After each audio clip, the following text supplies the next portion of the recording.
कि आज का समय तो ऐसा हो गया है, जरा सा घर में झगड़ा क्या हुआ, पत्नी के चक्कर में या अपने स्वार्थ के चक्कर में माता पिता को भूल जाते हैं। उन्हें अपने माता पिता ऐसे चुभने लगते हैं कि ये कब हमारी आंखों से दूर हो जाए। दो दंपति पति पत्नी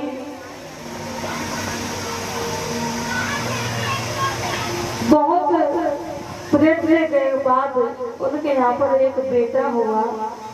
उन्होंने बहुत प्रार्थना की भगवान के दर जाकर। वो व्यक्ति रिक्शा चलाता था, रिक्शा चला करके अपने परिवार का भरण पोषण करता था। उसके यहाँ पर एक बेटा हुआ। बेटा होने के बाद कुछ समय बाद उसकी पत्नी का देहांत हो गया।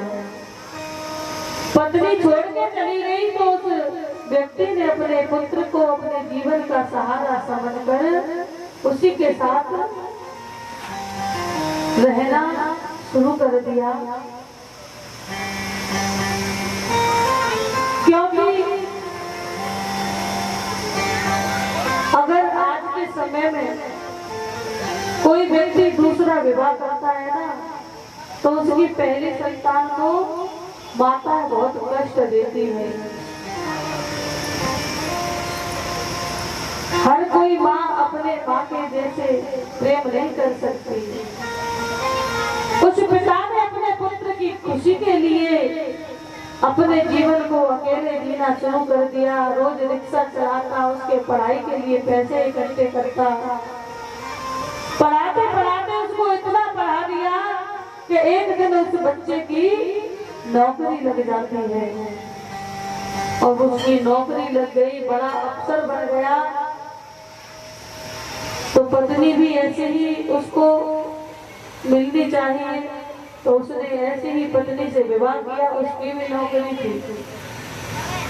आज बहुत सुंदर कोठी बना ली और वो पिता बहुत प्रसन्न है कि मेरे बेटे ने कितनी तरक्की कर ली है, मेरी मेहनत आज रंग ला रही है। लेकिन वो बेटा पत्नी के मोह में आकर के पिता की मेहनत को भूल गया। वो भूल गया कि मेरे पिता ने न धूप देखी, न छांव देखी, न दिन देखा, न रात देखी, मेरे लिए रिक्शा चला करके इतनी मेहनत से कमाई थी। आज पत्नी कहने लगी, सुनो, तुम्हारे पिता जब देखो तब खांसते रहते हैं, जब देखो तब घर गंदा करते रहते हैं। या तो मुझे रख लो या इनको ही रख लो, क्योंकि इनके रहते मैं शांति से नहीं रह पाती हूँ। बेटे ने कहा, सुनो, पिताजी को मैं समझा दूंगा, तुम जैसे चाहोगी वो वैसे ही रहेंगे। पत्नी ने कहा, नहीं, मुझको इस घर में वो दिखाई नहीं देने चाहिए। उनको वृद्धाश्रम में भेज दो ना, वहाँ बहुत सेवा होती है, बहुत अच्छा धन दे दो, वृद्धाश्रम में तुम्हारे पिताजी की सेवा होती रहेगी। उस लड़के ने सोचा कि पत्नी सही बात कह रही है, लेकिन रात्रि का समय था, ये बातें पति पत्नी दोनों में चल रही थी। पिता अचानक से बाहर खिड़की के बाहर खड़े हुए थे, उन्होंने सारी बातें सुन ली। मेरा बेटा, मेरा पुत्र मुझे वृद्धाश्रम भेजने की बात कर रहा है। इसने एक बार भी अपनी पत्नी से नहीं कहा कि मेरे पिता यहीं रहेंगे। रात में ही पिता ने सारा सामान बांध लिया, अपनी पत्नी की फोटो को लेकर के रो रहा है। कहने लगा कि मैंने सोचा था कि मेरा बेटा मेरे जीवन का सहारा बनेगा, लेकिन तुम्हारी याद मुझे आज इतनी आती है कि शायद तुम होती तो मुझे किसी के सहारे की जरूरत ना पड़ती। सुबह हुई, उस बेटे ने अपने पिता से कहा, पिताजी आप मेरे साथ चलो और कुछ आपके कपड़े हैं वो भी बैग में रख लो। पिता ने कहा तू इसकी चिंता मत कर, मैंने सब कुछ पहले से ही पैक करके रख लिया, तैयार करके रख लिया है। पिता ने फिर भी पूछ लिया, लेकिन तू मुझे लेकर कहाँ जा रहा है? उसने बताया नहीं। पिता ने तस्वीर उठाई और गाड़ी में बैठ गए। अपनी गाड़ी को ले जाकर के मार्केट में, बाजार में रोक दिया उस बेटे ने। पिता ने पूछा कहाँ जा रहा है बेटा? पिताजी मैं अभी आता हूँ। तो वो कपड़े की दुकान पर गया था और वहां से कपड़ा लेकर आया। इधर में जैसे ही वृद्धाश्रम के दरवाजे पर पहुंचे, उस पिता ने जो सपने देखे थे आज वो खत्म हो गए। उस बेटे ने कहा पिताजी सीढ़ियों पर चढ़ के चलिए ना। कहा बेटा ये क्या है, किसका घर है? कहा ये वृद्धाश्रम है और यहाँ आपकी सेवा भली भांति होती रहेगी और आप यहाँ आनंद से रहना।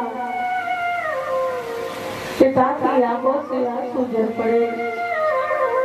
पिता ने कहा बेटा मैंने सोचा था कि 2-4 साल में तुम्हारे साथ रहूंगा, तो मेरे जीवन में जितने कष्ट मेरे सामने आए उन कष्टों से मुझे आराम मिलेगा, लेकिन तुम तो मुझे अपने आप से दूर कर रहे हो। मैंने तुम्हारे सहारे अपना जीवन पूरा निकाल दिया, लेकिन आज तुम मुझे अपने आप से अलग करके अच्छा नहीं कर रहे। बेटे ने कहा पिताजी मैं आपसे मिलने के लिए आता रहूंगा। पिता ने कहा ठीक है बेटा। जैसे ही पिता ने दरवाजा खोला, बेटे ने आवाज लगा दी पिताजी एक सामान आपका रह गया है, इसको लेके जाइए। पिता ने कहा अब क्या दे रहा है, सब कुछ तो तूने दे दिया। बेटे ने कहा ये कफन का टुकड़ा है, मैं नौकरी पर रहता हूँ, कहीं लंबे सफर पर चला गया और मुझसे पीछे आपकी मृत्यु हो गई, तो कहते हैं कि बेटे द्वारा दिया गया कफन ही पिता को उड़ाया जाता है, तो ये कफन का टुकड़ा आप अपने साथ रख लो।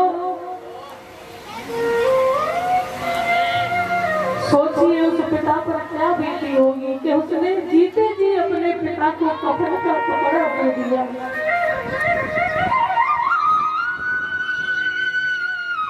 आज पिता हिलने भर के रोने लगा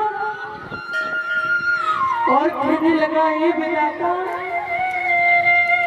मैंने क्या गलत किया था जो कि मुझे आज ये दिन देखना पड़ा है। पिता ने कहा बेटा इसमें से आधा टुकड़ा तू ले जा। क्यों? क्योंकि शायद मेरे कुछ अच्छे संस्कार तुझ में रहे होंगे जो तूने मुझे कफन दिया है। आगे चल के ऐसा कहो कि तेरी संतान तुझे कफन में न दे। इसलिए